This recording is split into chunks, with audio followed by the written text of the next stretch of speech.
Welcome, Lur. Jadi saya akan ngasih info bagi kalian yang pacaran, jangan suka memberikan foto atau video kalian pada saat bugil, karena bakalan terjadi hal yang tidak diinginkan di lain harinya. Oke, saya akan membahas satu thread di Twitter tentang sang mantan yang mempublikasikan foto-foto mantannya pada saat bugil. Tetap saksikan.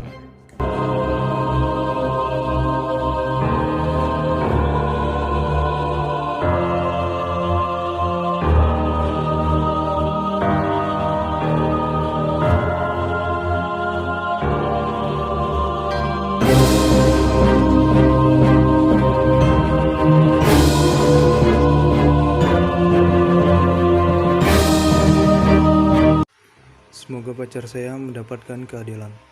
Stop menyebarkan video sur mantan kekasih dengan alasan apapun. Halo, namaku BS, inisial. Aku punya pacar, namanya PK, inisial. Sebelum kita pacaran pada bulan November 2019, pada saat PDKT, pacarku bilang padaku, kalau misalkan mau pacaran, dia bilang, aku harus tahu dulu masa lalunya dia. Saat itu pun dia cerita tentang masa lalunya. Dia menceritakan bahwa dia punya masa lalu yang menyedihkan. Deg-degan menunggu ceritanya, ternyata dia cerita tentang video sur dirinya yang tersebar dan viral di daerah Bogor. Dia menceritakan bahwa dia hanya mengirimkan video itu ke mantan pacarnya BE, inisial. Dalam hatiku bilang jujur banget, padahal circle kita sangat jauh. Aku di Bekasi sedangkan dia di Bogor. Terus dia menceritakan tentang kronologi kenapa video itu bisa tersebar. Saat itu pada tahun 2017 PK dan BE menjalani LDR. PK di Bogor sedangkan si BE di luar kota. Kebetulan si BE menjalani studi.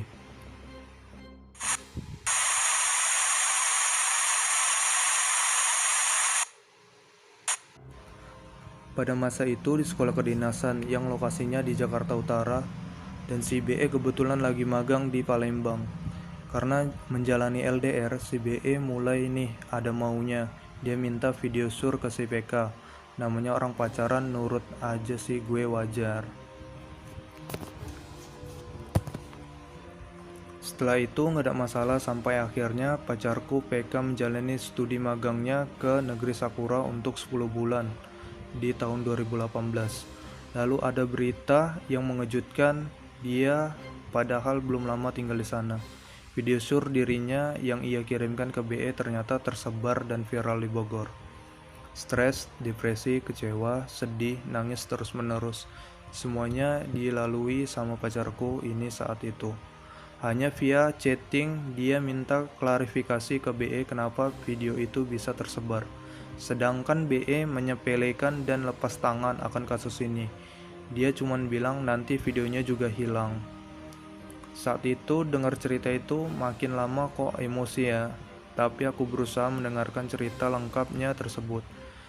Sahabat-sahabat PK yang ada di Bogor pun mengajak ketemu si BE dan menginterogasinya di restoran cepat saji. Sambil makan, BE santai saja menjawab bahwa video itu bisa tersebar karena kakak letingnya yang ada di kampus. Padahal nggak mungkin banget lah. Kan HP dia itu canggih, iPhone keluaran terbaru yang menggunakan sidik jari. Alasannya sih karena HP-nya diam-diam diambil kakak letingnya. Akhirnya mereka pun putus. Setelah 2 minggu putus, si BE pun menemukan tambatan hatinya yang baru. Padahal pacarku, si PK, masih bingung kenapa video itu tersebar. Tapi dengan rasa penuh tidak bertanggung jawab, si BE pun bahagia-bahagia saja saat itu. Setelah menyelesaikan magangnya di negeri Sakura pada pertengahan tahun 2019, PK beberapa kali bertemu si BE. Tapi si BE masih nggak punya itikat untuk menyelesaikan kasusnya. Pacarku berusaha agar keluarganya tidak ada yang tahu.